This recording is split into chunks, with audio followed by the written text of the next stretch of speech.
See, you must have forgot that we started this dreaming together, and that I believed in you, nigga, when no one believed in you, nigga. So for me, you could have done better. Supported me, nigga, when no one supported you, nigga. Was that like the Packers when I say that all of my niggas were saying they got all of my niggas, and I'm gonna be there for them. Won't turn my back on them, won't leave them straight. Before you cut the street, better look both ways. See, we used to be fam, but I guess shit changed. Used to keep in contact, guess your contact changed. Hey, I ain't mad at you, nigga. Hey, I ain't mad at you, nigga. Hey, just know when you see me, no handshakes. Next time, I'ma tell my hat. Hey, nigga, hey, faith and dreams.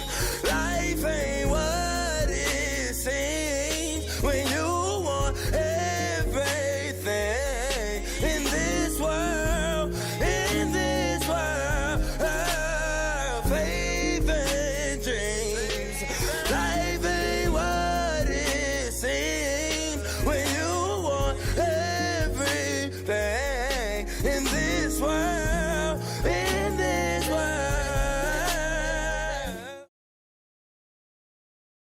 Welcome to Trappin Aint Dead, another day, another dollar peep game. It's your boy Munch. I'm here with my lovely co-host, Janey Tate. Look at you with the radio voice and shit. What you been practicing behind my back? Man, I got to, man. Shit, you know, former journalist. You sound like the quiet storm. Welcome to Trappin Aint Dead. Nah, I don't know about all you that cats shit. and kittens. Nah, none of that shit. You know what I'm saying? I ain't trying to be, I ain't trying to take nobody's job out here in the streets. Oh, I don't mind coming for people's head. Nah, I don't want nobody's job. You can have your job. I don't want it. I'm trying to be a free man out here. I mean, a job or a contract, hey. Hey, one of the two. I'll take it. I'll take it. Well, I'll take a contract. I'll take a contract. Yeah, I'll take a contract at this I don't want point. to work for nobody, though. Yeah. Because trapping ain't dead. Hello.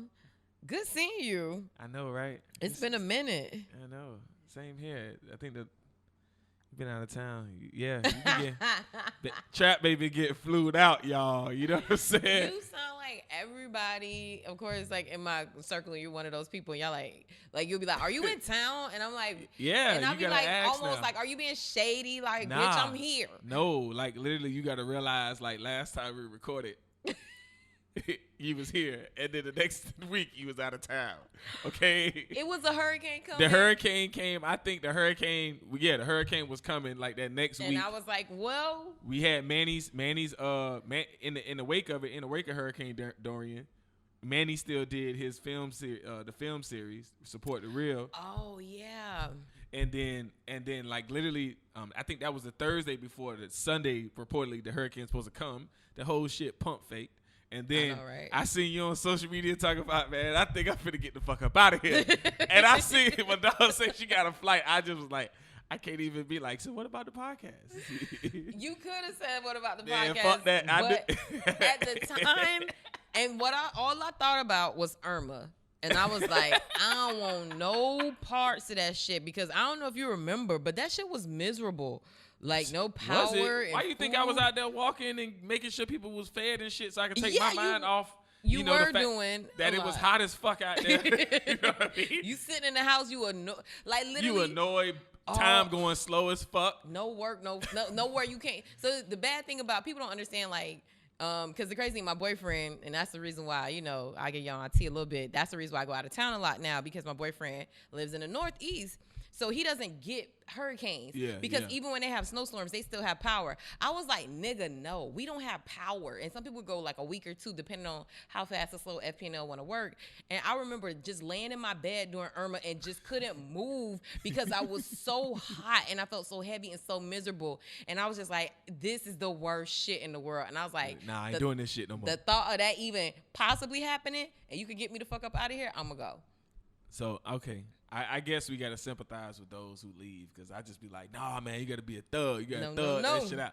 I stay in the hood, so, hurricanes don't come our way. They don't really have an effect on us. But you kind of like a first responder, so I see why you stay, because a lot of people in the community won't get help if people like you and Valencia and so many others don't stay here and give a fuck. I'm just like, I'm the person, like, I'm not going to be there for the relief stuff.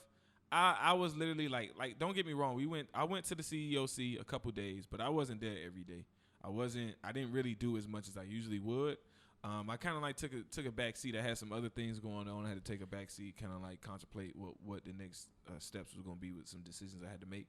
And I just like, let me just take a step back. And yeah, I told V straight up, like, just let me know. Like when like that Monday after the shit hit, I'm gonna be here. But other than that, it was just like, let everybody do what they do. Like the data entry, the moving the pallets, and like I went through the rodeo. Now y'all can do it.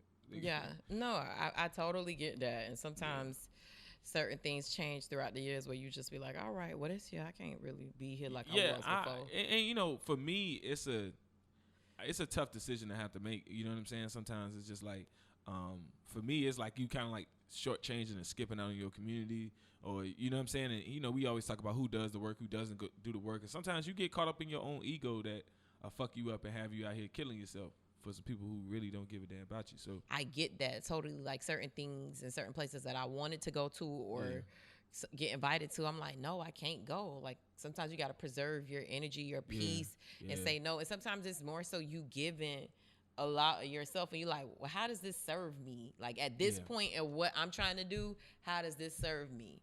And a lot of times those relationships or those opportunities are just one-sided, and you're giving and you're giving. You're not receiving at this point. And I was gonna bring up an example, but I didn't want to put my boy out there like that because the way you said it. But but yeah, I had a lot of decisions, like a lot of events, a lot of times, like a lot of my homies, like they got a lot of stuff going on around the city, and it's like, well, Munch can't get to it because Munch got to get his dollar. You know what I'm saying? Or just like, I can't be there. And people look at me in some particular light, so it's difficult sometimes to like tell your homies like, I can't really come because this, but give me a month and I can, you know what I'm saying? Because sometimes they be like, well, I ain't got a month. I ain't gonna be doing it next month. I'm gonna be doing it this month. Like, well, I'm kind of, I can't. I'm kind of wrapped up and I can't really do it right now. And for me, like, looking at this entrepreneur life, some shit just real honestly, and I don't be wanting to tell people this, but I can't afford it. Yeah. Like with gas and food and like some of these conferences valet, and shit like that. I can't get to it. The entry fee, I can't afford to go. I'm not like here. I'm at a point in my life like I'm not coming to hear nobody speak no more. I'm not coming to, because the thing is I'm paying $10, $20, or however many I'm paying to hear somebody speak, give me some advice. But really, it's like you really going for the network that's already there. And 9 times out of 10, you can find that in the free room quick. The same people. So like, what's the free room? I mean, I'm just saying, just general. Like you may catch them in the same. You may catch them in a more open space in Wynwood at Wood. You get what I'm saying? Or you may catch them at a little greenhouse where y'all just sitting up there kicking it, or the urban, or y'all at Tribe and they doing a fundraiser or something. Like it's different spaces. So like now is like you said, when you was like it's shit be one sided. Like for me, it'd be like, I already did the rodeo. I'm not doing that shit. Yeah. Like I don't like I at some point, like for me, it's not that I'm a pleaser, but I feel like I'm gonna show everybody the respect I want. That I want to be so it can be reciprocated. So like if I show you that respect and then I start to see like the shit ain't being reciprocated, it's like, all right, I'm gonna fall back a little bit and I'm gonna go do what I need to do, because while you doing what you do, you getting what you need to get, while I'm sitting up here worried about, am I supporting you like I need? Am I showing up for you like I need to? But are you showing up for me? Come on now. You know what I mean? So, man, look, I done had too many times and too long to sit up there and think about how things haven't been reciprocated. And I'm a big giver. As people would tell you, like I'm quick to, if you starting anything in entrepreneurship, anything in business, I'm quick to, pull out a resource and give it to you. And I mean, like, shit, I just gave away a camera yesterday. Wow. You know what I'm saying? Because one of my homegirls, she hosting. And she just like, I need a camera, and she just put it out there, and I was like, and it was on my heart already to give one away, because like I said, I've been making some transitions, so like I was like, nah, all right, I'm gonna do it, I'm gonna get it to you. You a nice man. You know what I'm saying? Like, but and I mean that this same homegirl she started, and she said when she started doing hosting, she said she wanted to do like little videos on YouTube. I bought her a light for her birthday. You know what I'm saying? Or my homeboy who teaches at Carol City, you know what I'm saying? He's the drama teacher. Shout out to Keith Oliver. And his birthday passed, and one of the things he wanted to do, he said, support my wish list, dedicated actor. And at the same time, he's teaching the kids. It's a whole wish list of black playwrights. Am I not supposed to support that in some type of way? You know what I'm saying? So that's the little small things that, you know, if and I felt like, you know how when we talk about planting seeds, sometimes you plant seeds in the wrong soil. So like now I'm being more intentional about the seeds that I am planting. You know what I'm saying? So like if I plant the seed, I'm planting the seed so you know, like I care about your success and your growth because this is something that you trying to do to grow. So if I plant that seed there, like it can grow from something. You know what I'm saying? It's something more than what, you know, we buy each other, like show up for holidays and birthdays and shit. But how do we show up for each other in each other's lives, like for real? Yeah, the way people need you to, and I get that. And you reminded me that because you said you bought someone some lights, and it made me think about Arvis. Like he had lights, but he wasn't using them, and I wanted to start doing videos, and he was like, "Oh, you could borrow mine if I need it, or whatever." He's like, "I don't even know how to use these," and it's shit like that, like just supporting people. That like it goes a long way, especially for entrepreneurs. And it had me thinking. I made a post recently on Facebook about like where are the groups for Black entrepreneurs that, you know, it's like they talk about mental health as well as sharing resources where you don't have to pay, where you don't, it's not a membership. It's like pretty much like, I'm here. I want to meet up with other like-minded people. I want to kind of, you know, like a group therapy session, but also like, hey, if I know of a grant or if I know of a resource or a strategy or tactic that can help you, then I would do that. And I really couldn't find one. No, it ain't, because a lot of people doing that pseudo help shit. Yeah, you know I'm like, saying? No, I don't want. It's like a self help book. Yeah. How much? The only way, and it's like my therapy right now, right? When they do self help books, the only way you will succeed in the self help book is if you believe what's in that book.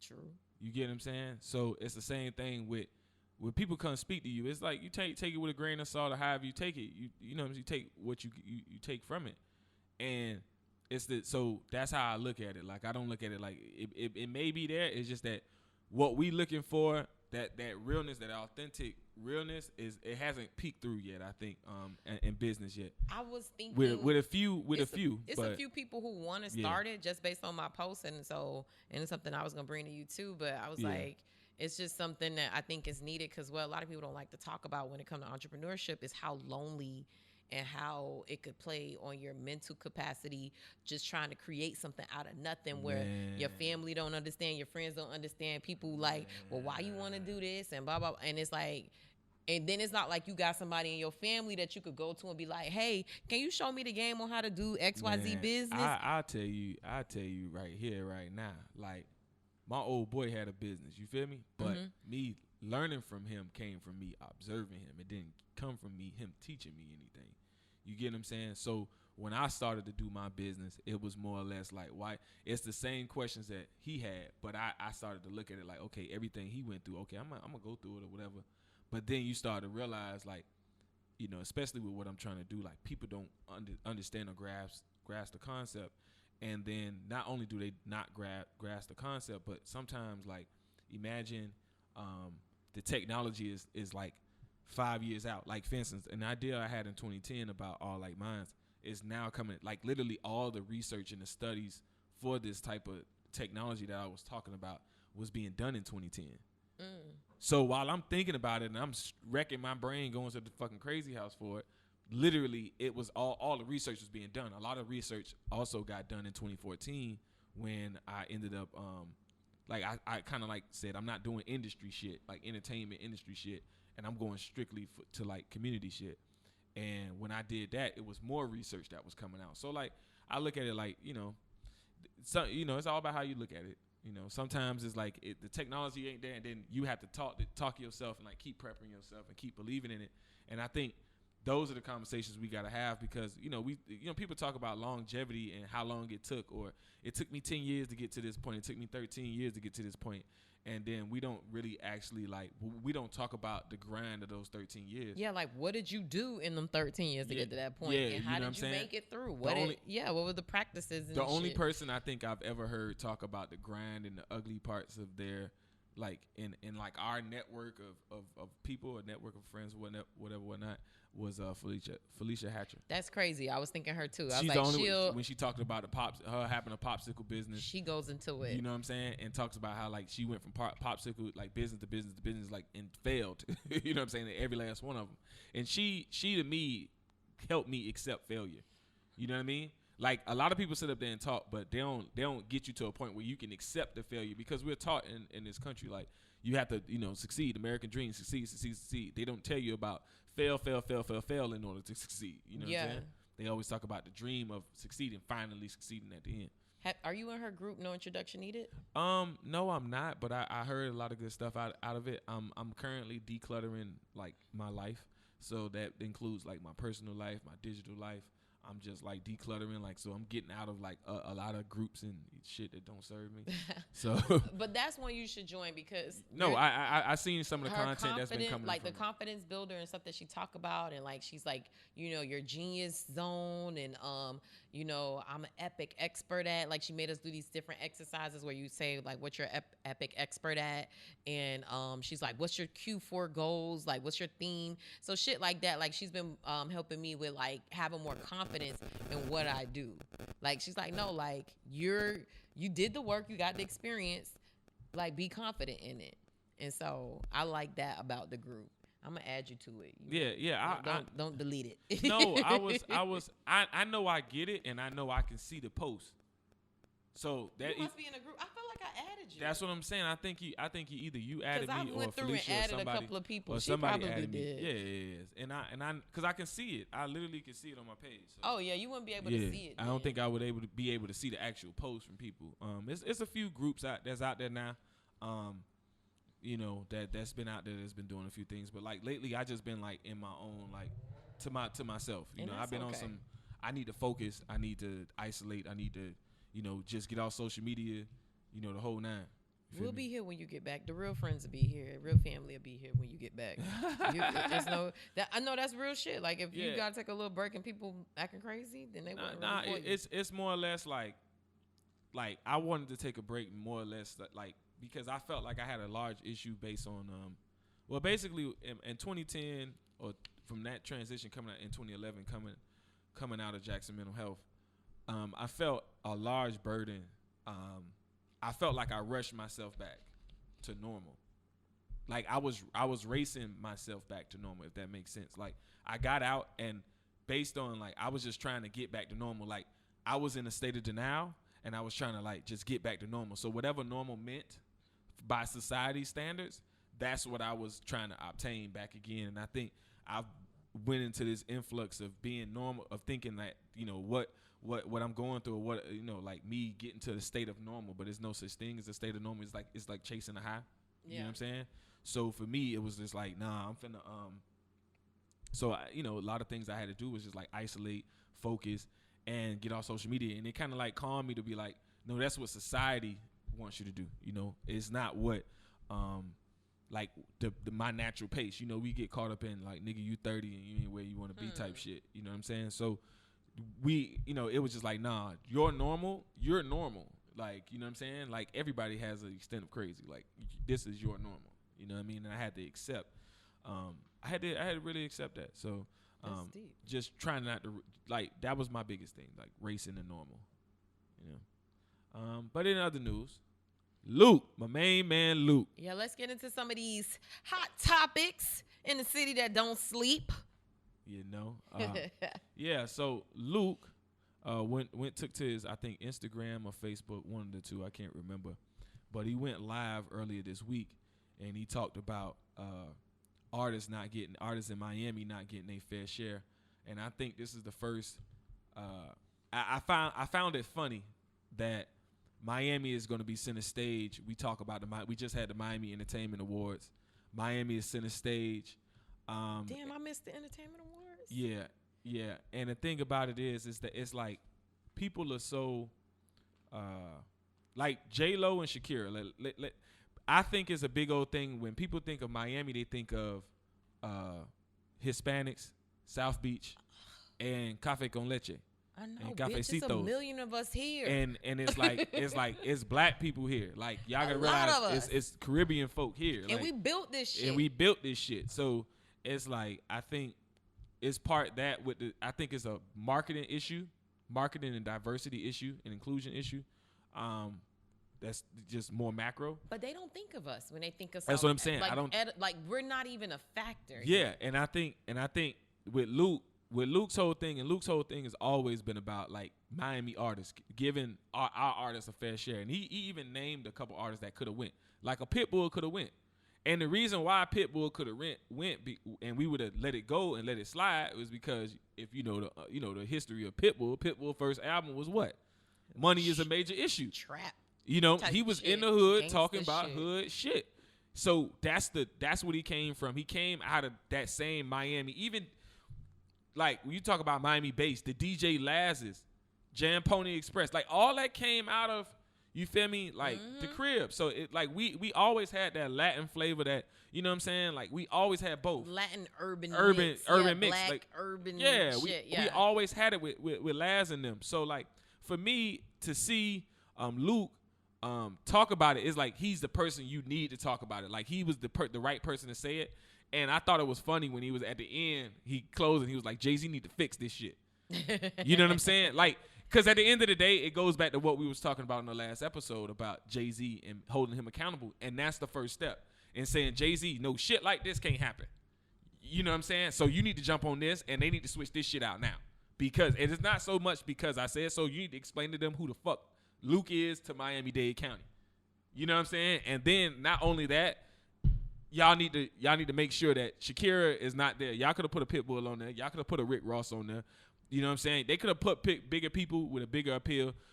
Jason Derulo, I think, is from fucking Miami. So like, it's a lot of different people you could have put on that stage. Even if you wanted to mix it up, that you feel like it will have a mass appeal. Mass appeal. Now, mind you, the Super Bowl halftime is one piece. I would be interested in the NFL experience events and the other ancillary events that's happening. What they're going to do as far as selection of artists. Now, we all know that's large part due to the marketing companies that are be solicited. So hopefully they do right. Yeah. I knew it was a big deal when I saw Luke on Wendy Williams, and not like him doing an interview. She played that video. Yeah.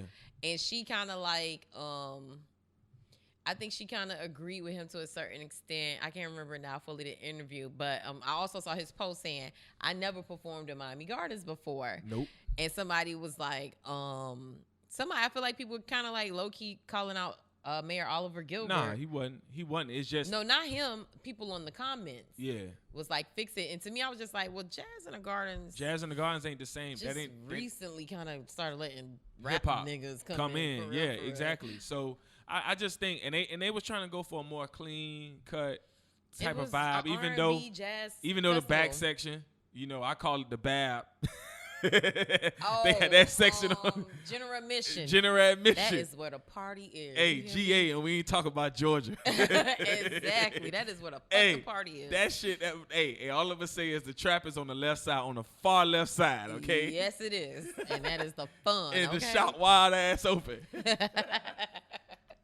So, that shit be jumping. I think we was over there the last time because that was when you were sliding over there with Corey to oh yeah. What that shit was. And they had a nice little mix. I think that was either Big Man Kelly or DJ Tight, one of them. You know what I'm saying? They was on the ones or two, but they was sliding.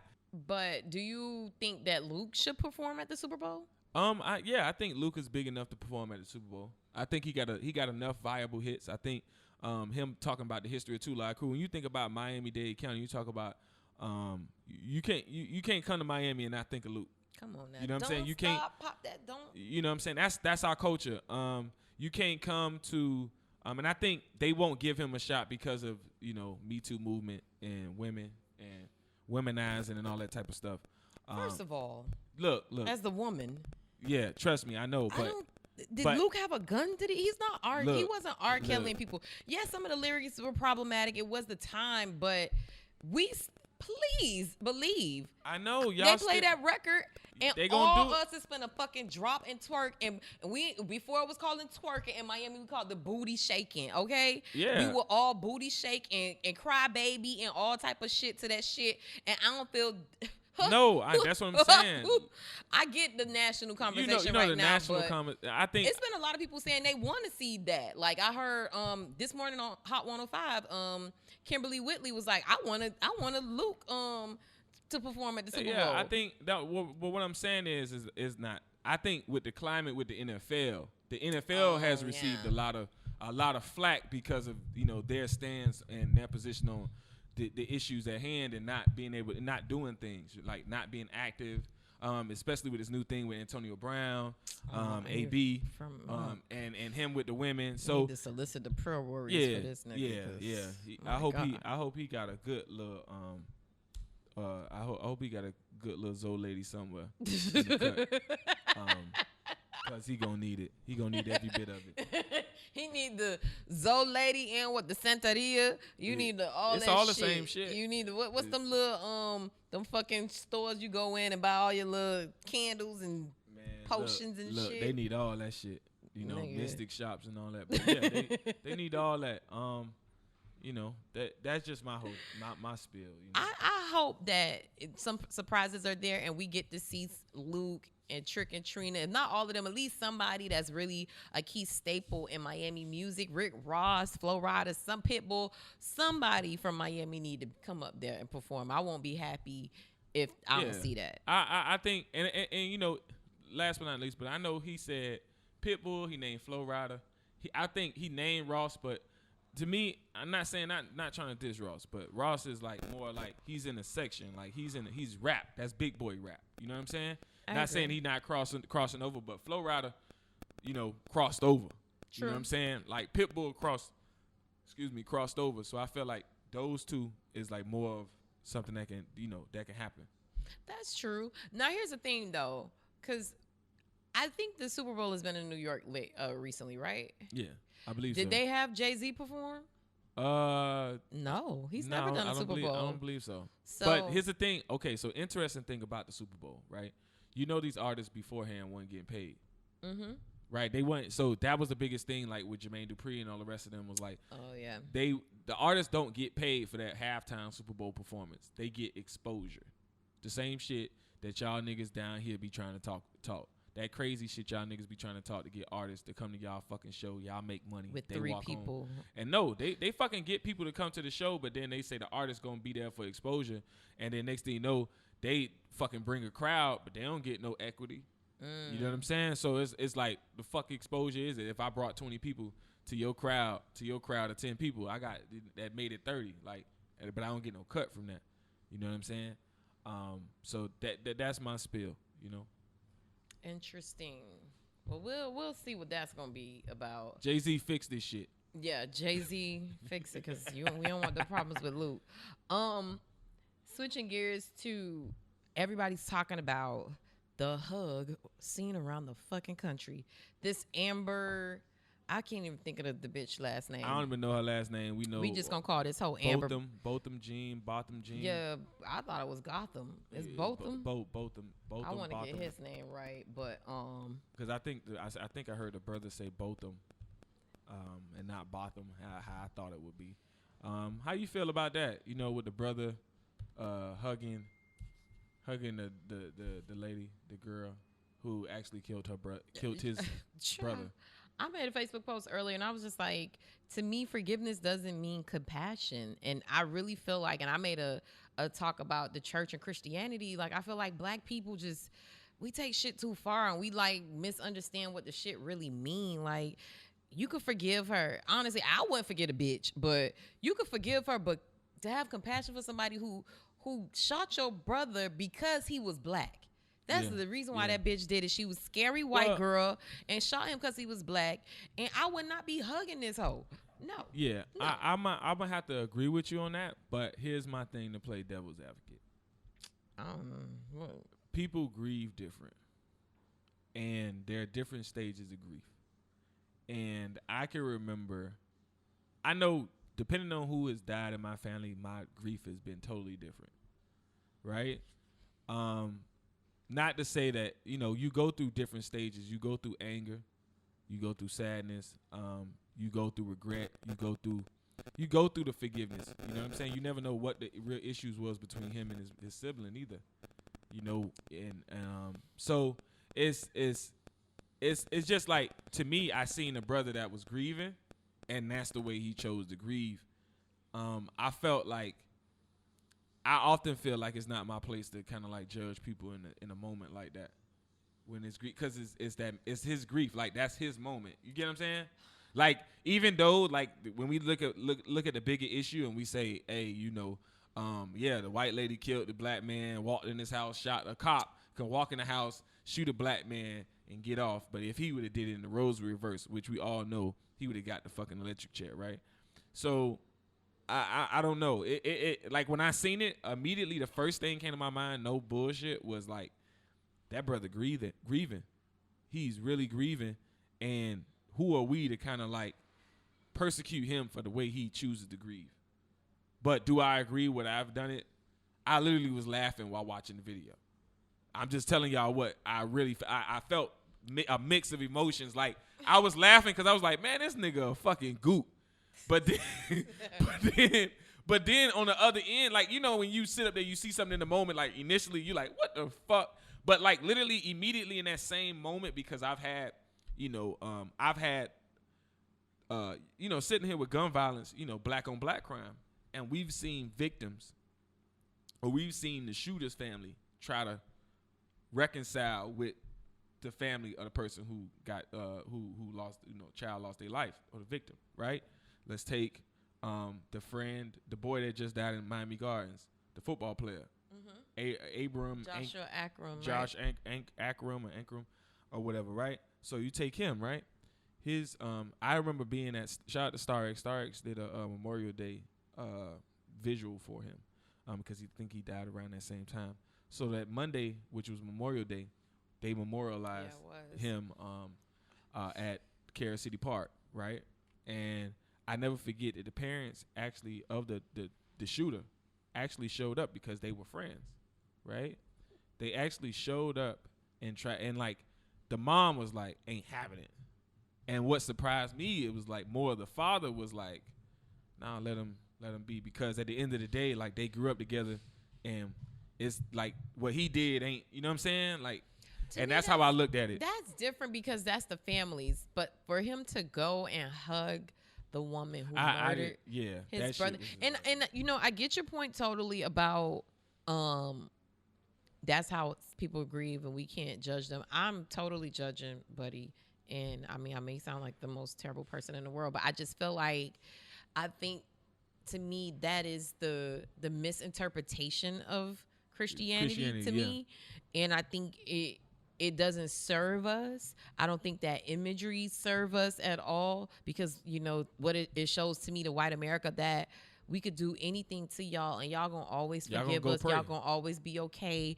And I hate when I see those families say, oh, I forgive this person, and I'm letting it. Like, no, bitch, be why can't we just be angry and not okay and not accepting this shit? Like, no, this is not okay to me. Yes, she got 10 years, but I want a zero behind that bitch. I want her to get 100 years. Yeah, and another thing is like, you know, a lot of people was outraged because she only got 10 years, right?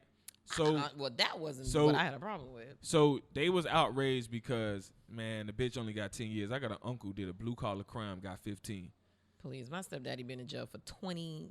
How old my little sister is? 22, 21, and all he did was rob people. Not even armed robbery. But you get what I'm saying? So we got black folk that got, we like the shit is obvious. Like I said, my uncle did a blue collar crime, like Ponzi scheme type shit, and nigga, he got fucking 15 years, like no parole type shit, you know. So he got to do it full time, you know.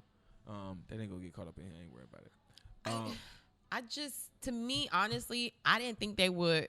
You didn't think they was gonna? I didn't think they was gonna convict the bitch.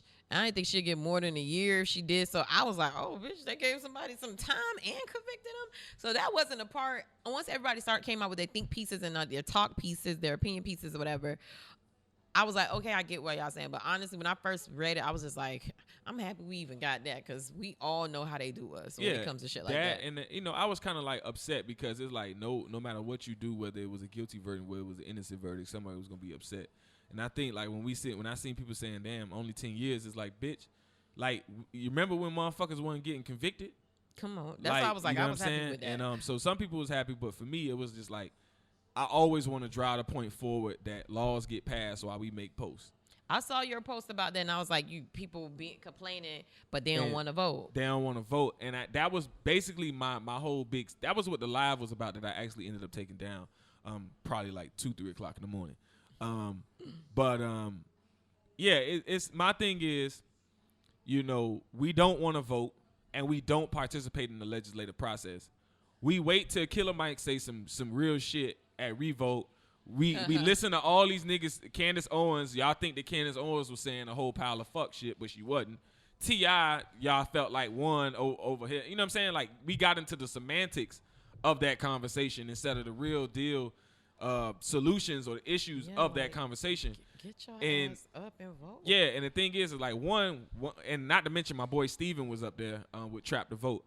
So we got to start talking about, like, bruh, I need y'all niggas to get out here and vote. And we got popular elections where votes go down. But understand, while we make popular votes, understand every Tuesday, votes, like your commission, especially in Miami-Dade County, has a meeting. I think Opelika is like the second or third Monday or something craziness like that. And all that shit is Miami posted Gardens online. got one, and all of it's posted no online. reason for you not to They vote. got, nowadays, technology got webcasts where you can watch it remotely on your phone or your TV, computer, however you want to watch it. And you can see the laws being passed. You don't necessarily have to physically go down to the commission every time if you don't have nothing like you distinctly care about. But at the end of the day, we need to start taking up issues. Like, everybody purposefully and intentfully need to take up an issue that matters to them and say, I'm gonna follow up on this issue. My thing with Trappin Aint Dead, or with all like minds in general, has always been civic awareness, civic participation. That's why Trappin Aint Dead was built. That's why all these different things happen, because I was like, we need to make sure that our people know what the fuck is really going on. Yeah. And we didn't really, and I felt like, that's why if you look at anything that comes out of All Like Minds, from Peace in the Hood, any of the stuff we got going on, everything is branded on civic awareness and participation, because we are not a part of the process. Because young people haven't been a part of the process of knowing our commissioners, that's why they bring in, and if we could segue into public housing a little bit, but if you notice in Liberty City, it ain't nothing but senior living facilities going up. It ain't no, like, how in the fuck do you got all these millennials in your city, but you're steady putting up senior living facilities? Here it is, just down the street from where we at right now, right across the street from my girl crib, they got a senior living facility. Now, mind you, policy says that they don't have to put up a garage, so it's easier for them to build. And then 5 years removed, now that's a fucking condo. So I'm letting y'all know, like, the Trappin Aint Dead, the politics, all that, crazy shit, how they gonna play it. Because they don't have to have a garage with a senior living facility. But if they had younger people in there, then they have to put up a garage and the zoning and all that other stuff. Oh. But this is the thing. Now, this goes back to, like, in our particular community, most of the people who are the voting population are older, right? Well, that's where they get and everything. in Liberty City, the people who still run shit is people like Miller Dawkins. We look at Betty T in Carol City; she still runs shit. You know what I'm saying? So these are the people. That's the people who the politicians got to answer to. They don't feel the need to answer to anybody younger, and look out for the future. We got a real retention problem, and I know that's one of legacies things they want to take up is like the retention of talent in Miami-Dade County. And Legacy Magazine? Yeah, that's one thing. I know when we talked about like 40 under 40, they always talk about retention of talent and being able to retain the talent and make sure we stay here, because a lot of people who are from Miami end up leaving. A lot of people who not from Miami end up coming here. You know what I'm saying? So we have an issue where we keep sending all our talent out. That we're developing talent, but we sending them out. And they finding bigger and better opportunities outside. Meanwhile, jobs are coming from up north and shipping their whole fucking departments down here. Come on. So. I mean, I think that what we can do with Trappin Aint Dead, and even with All Like Minds Media and Hollow News, is to break down the issues. Yeah.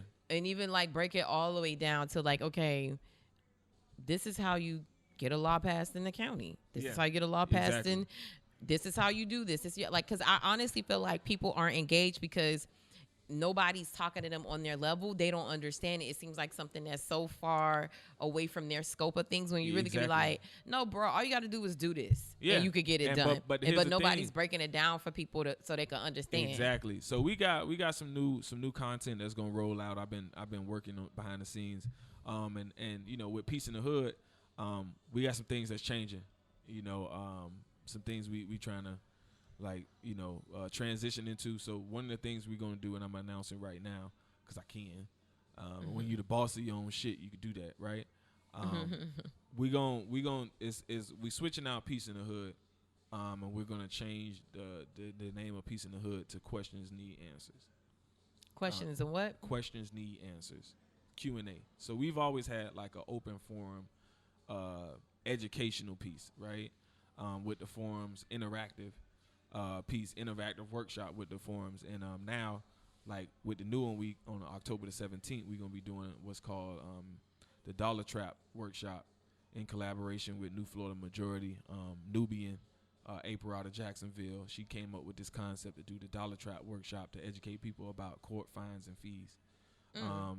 Of the criminal justice system, and how literally the clerk of court has the power to do this, is that the judge can do this, you know what I'm saying? And so we got an idea. So basically October 17th is a game night where it's going to be a game night of like going through different games of finding out like the court fines and fees while educating yourself on the court fines and fees of the justice system. Oh, okay. So that's what you have coming on, like so it's going to be like food and drinks, like what's going to happen at the event? So yeah, we're going to do food. I think we're going to be light. It's going to be like light refreshments. I don't think we're going to do like heavy food. We're going to do something light, but at the same time, because like I said, my thing is always like the education piece. Like most people want to mix the medicine and the candy. Sometimes I'm just like, nah, give it to them straight raw. You know what I'm saying? So yeah, that's what's up. But yeah, that's one of the main reasons. We, you know, all like minds exist, you know, and we do like now, you know, going into public housing. Daniela wrote an article earlier this week, you know, yesterday it came out in the Miami Times, I believe. I believe it was front page too. Yeah, it was.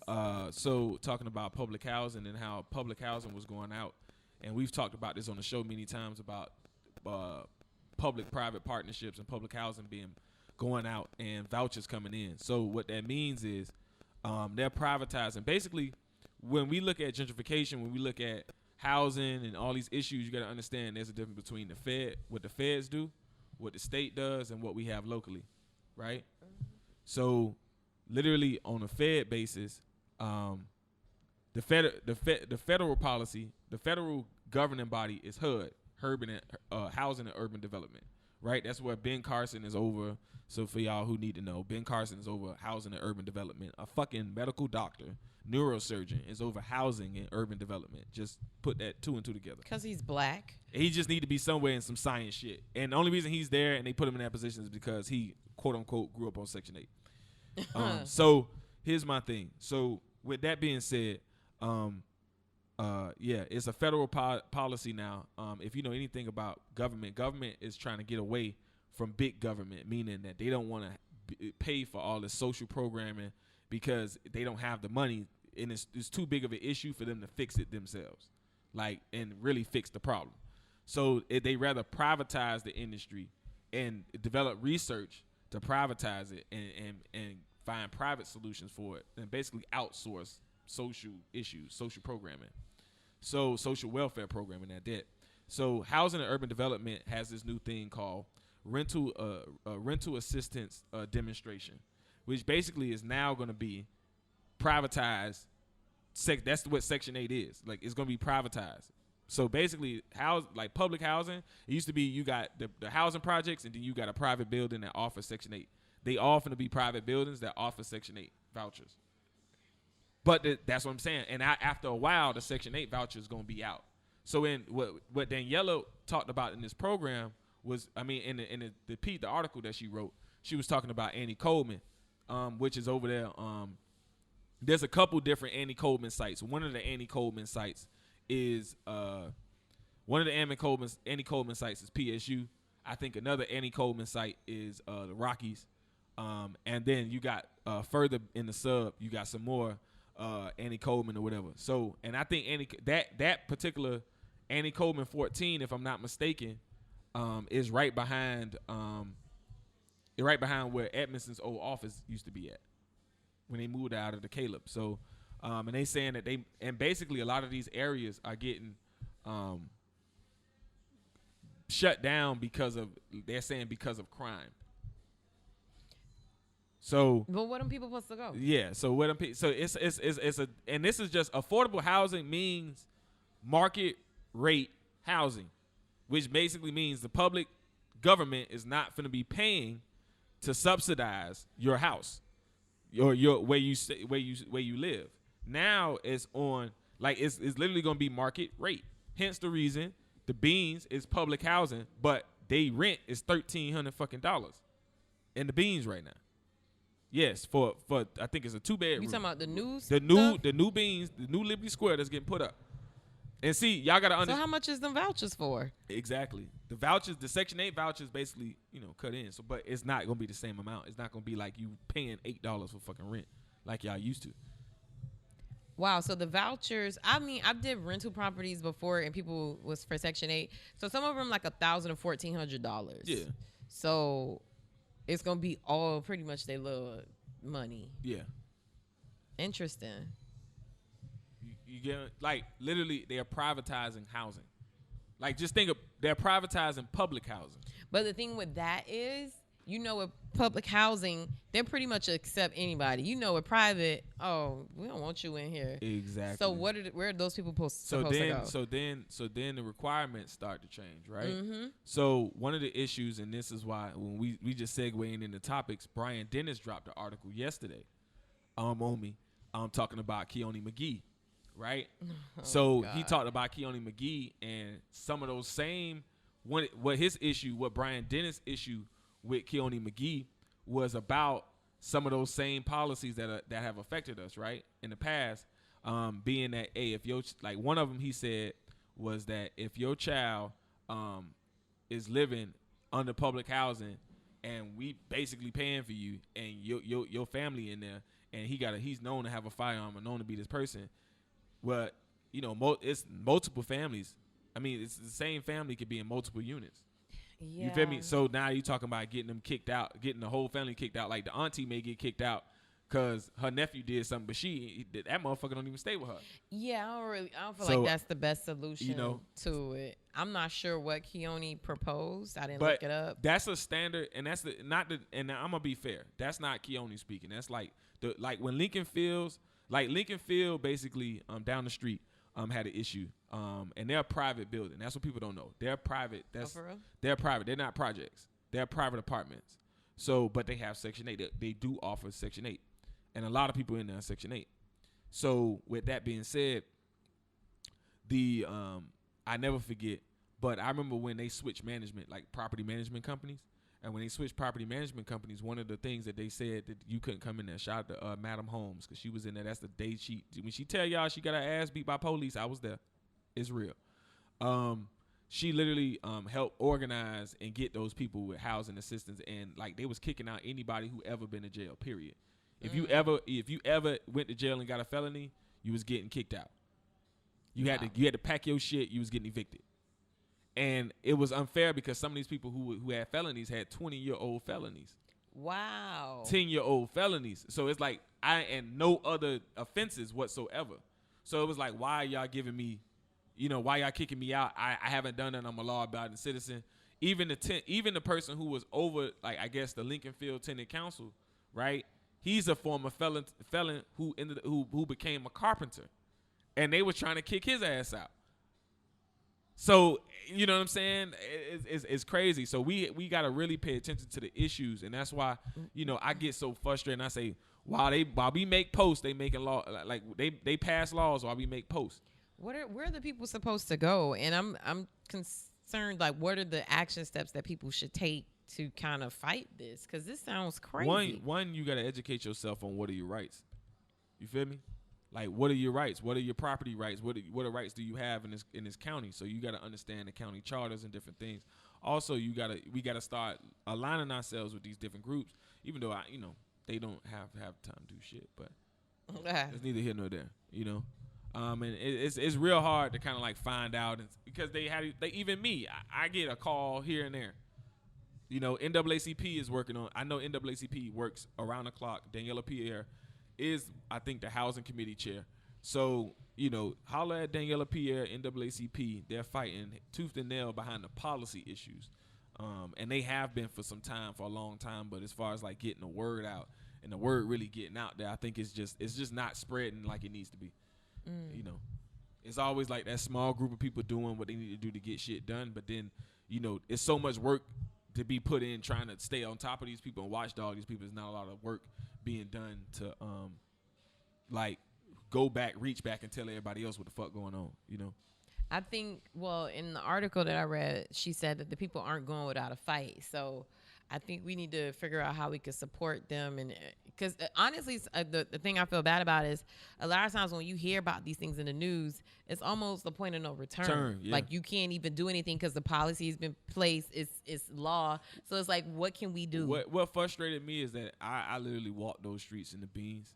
I actually told those residents what was going to happen before it happened, before it got published in the paper. Child, we all knew that was going to be some. I actually literally told, I literally was like whistleblowing the shit. Like, and I'm saying whistleblowing, I'm using that word because literally I was that much inside. You know what I'm saying? And it's like we just sat back. Like, literally, you got to understand, like, they've been trying to come get the RFP for the Poker Beans, the Liberty Square, Liberty Rising came out in 2012. The RFP for that shit came out in 2012. They didn't start construction on that until 2016. You feel me? Like, they didn't even pick a developer. They didn't pick the developer until 2015. Mm-hmm. Like, understand how long this process had been. Like, it didn't just start overnight. And in that RFP is the Annie Coleman.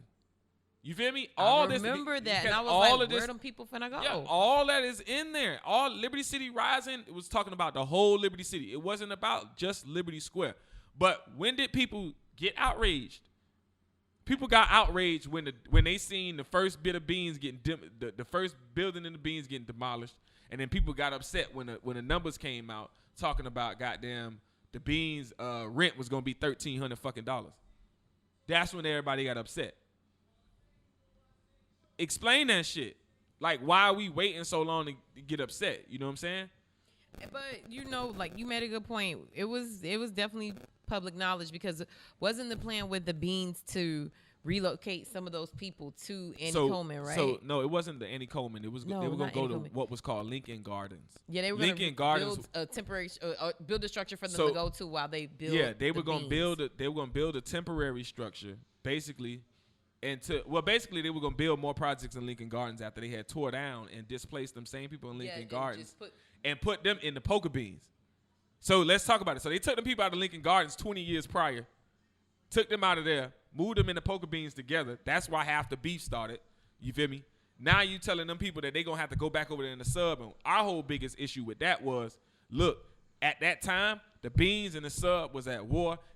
And literally we had parents of some of these children saying, if my son, if I leave out of here and I sign my name and I take that voucher to go to fucking Lincoln Gardens, I might as well sign my son's death certificate. So that was why it was so much on that they was like, no, we're not gonna do that. Cause it was gonna be blood on politicians' hands. It was like you sending motherfuckers in there, they got beef. You feel me? Like, yeah, you know it. Like, you sending them in there, come on, bro, you tripping. So did they ever build that structure to relocate the people to? No. So, okay, as they're tearing down the buildings and the Beans, where do those people go who lived in those buildings? That's the whole thing. You got people who either going to take vouchers. So basically what happened is they were moving people half.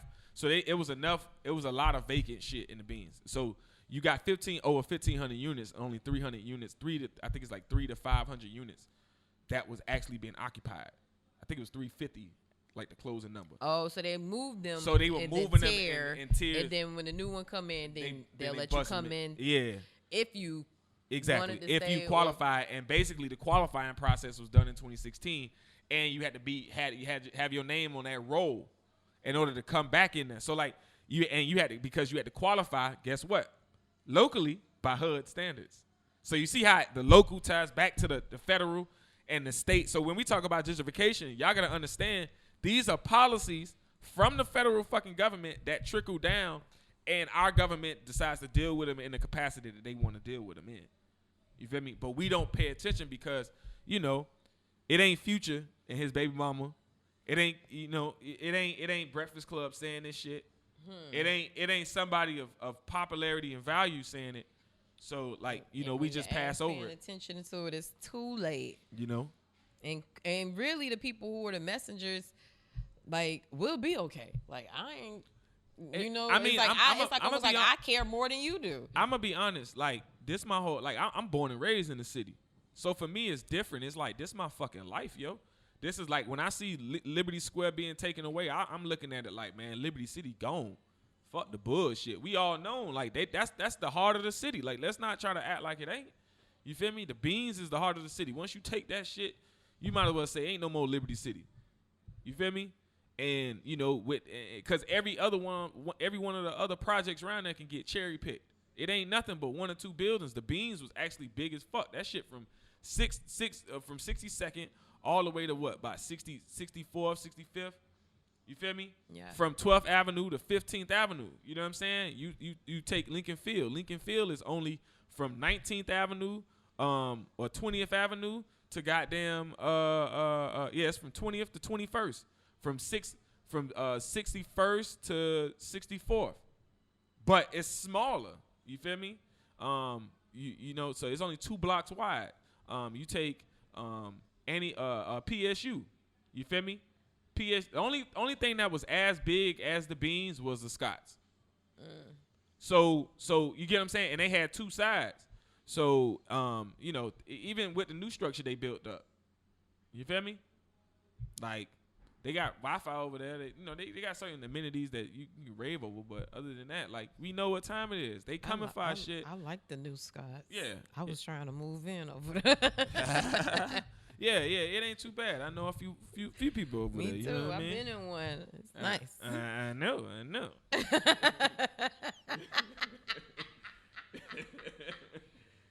Trappin Aint Dead. Hate you.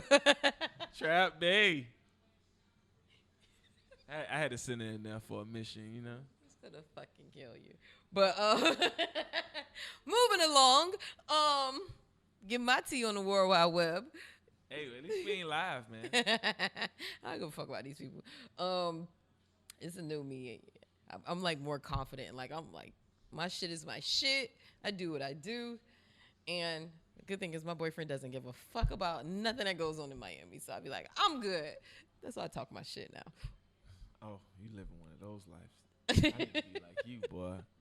Nah, I'm fucking around. I'm good where I'm at. Well, let me not say he don't give a fuck about what I do. He doesn't give a fuck about what I did. Let me that's your past life. Yeah, let me rephrase that because I definitely can't wild out. But I don't want to. But yeah, moving along.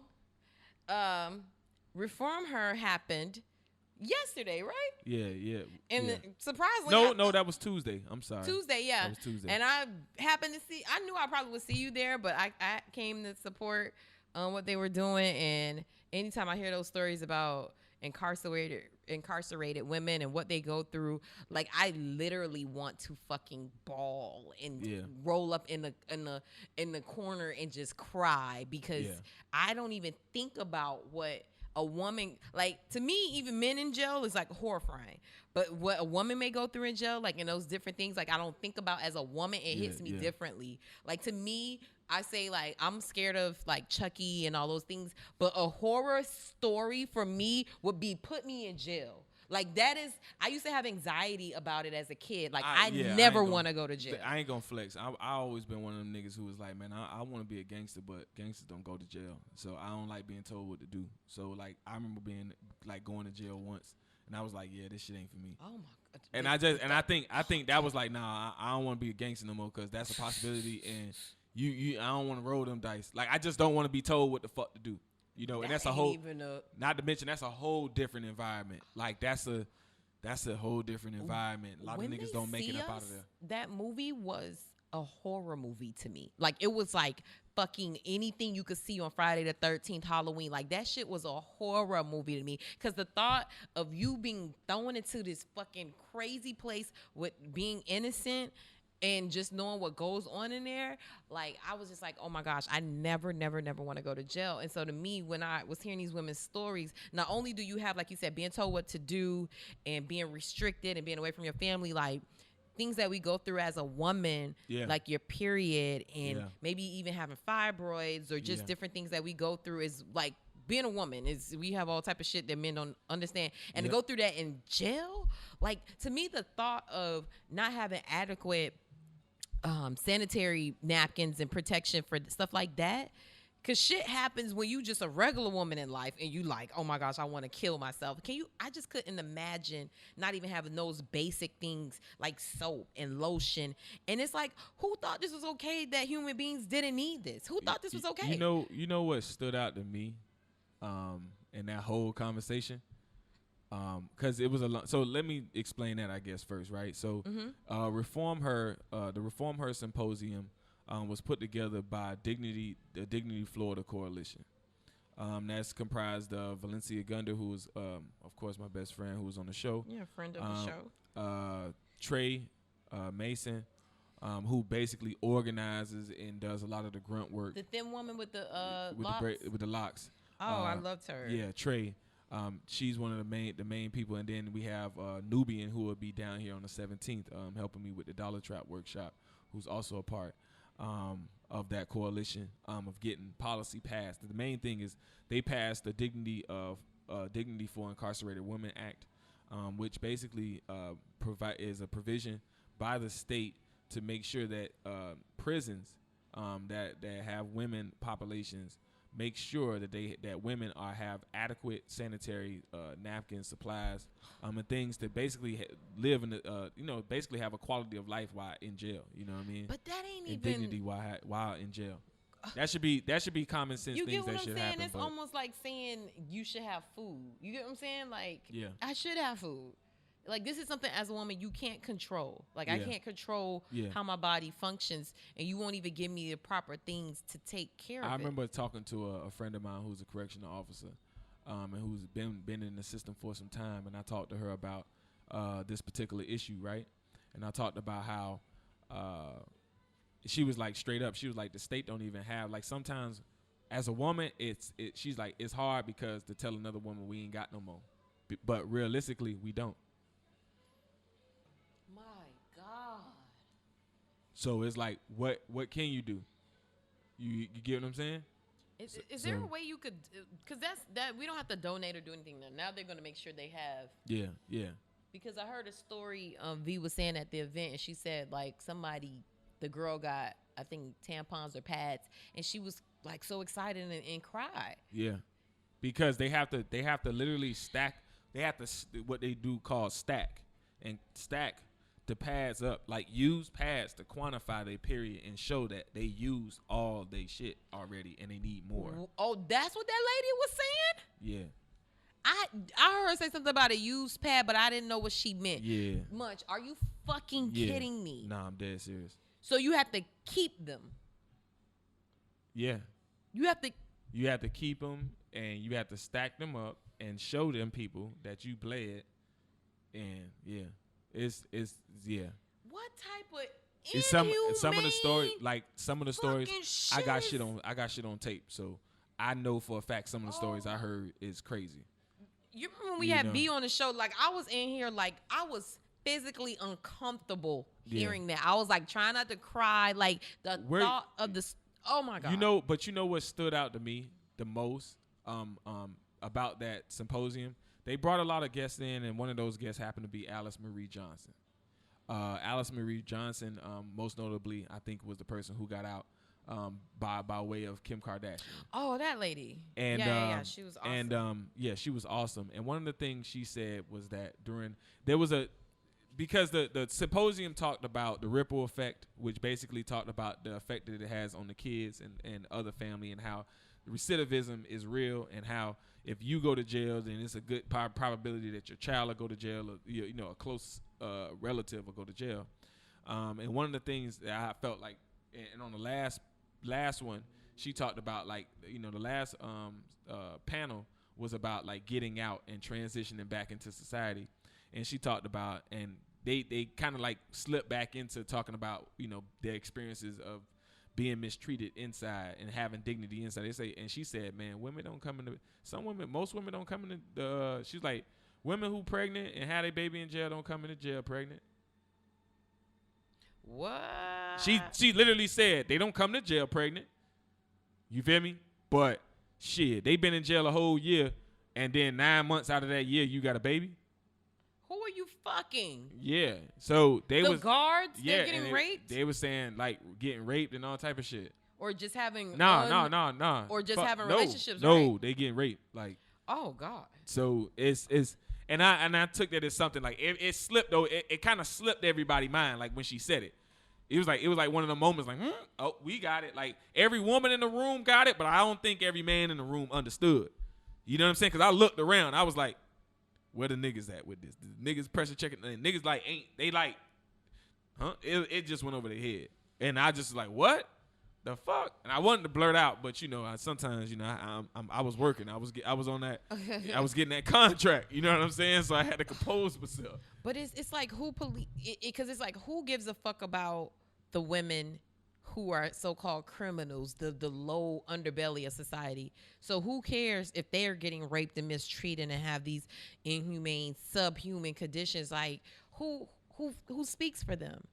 That's why I was so proud of what they were doing with the Dignity for Women bill and the coalition, because it's like, who else cares about this woman? That's why you get predators like that to rape women who think they could get away with it, because it's like, well, who you gonna tell? You already in jail. Exactly. Who gonna believe you? And what's the protocol in order for you to tell on that person? There's no rights for them.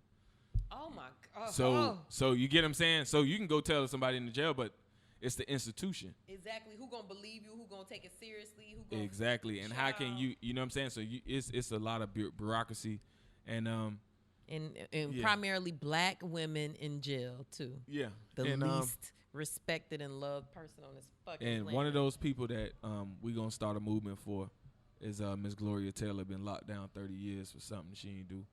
Oh Lord, she been locked down for 30 years. 30 years. So, and she down here in the Miami prison. So, free really? Glow. You know, that's what they were talking about. I was like, who is Glow? Yeah, that's Miss Gloria Taylor. So yeah, we need to free her. We gon' in the coming weeks, we gonna give y'all some info on it. But yeah, that's pretty much how it go. Yeah. Oh my God. Overall, that was a great event, and I was happy to see that it was a packed house. It was a mixed crowd, so people is not just the victims or just a certain, you know, minority group that was there. It was like people from all walks of life who was there to support reform her. So that was cool to me to see that. Damn, I think we done damn near went through a list of fucking issues. A lot of shit been going on, man. Mm-hmm. Like shit. I feel like we could sit here all night just running down a list of things that's been going on. But I think our time is being cut short here by way of the you know, space on the SD card. But you know, so we're gonna have to cut this short. We'll wrap it up. Yeah, for this week, come back the next week even stronger. I enjoy talking to you. I like, you know, of course I love having our guests, but I like when we get to talk our shit. Yeah, so yeah. This is good. Well, this is a great episode, Munch. We talked about a lot of good shit. But as always, let the people know how they could find you and where they could connect with you at. Machiavelli Munch, all like minds. ALLLIKEMIN D as in dog S. How can the people find you, Janae? The people could find me right Shade. Now. Wait, Shade? Yeah, because I know you was ready to be like, oh, he finally said it. Oh, no. I wasn't even thinking at that time. You did good, baby. You did good. No. You did good this time. But everywhere you can follow me, Right now, it's all about pushing my blog and getting those numbers up. So thank you guys for supporting me. You can follow me at Hylo News, HYLONEWS. That's on Twitter and Instagram and Facebook. And also go to HyloNewsMiami.com to check out all my latest blog posts about things that's happening in urban South Florida for a millennial perspective. And follow us at Trappin Aint Dead Podcast. That's for Instagram, Facebook, trappinaintdead.com. Okay? Just remember, Trappin Aint Dead Podcast, trappinaintdead.com. Yes, follow us.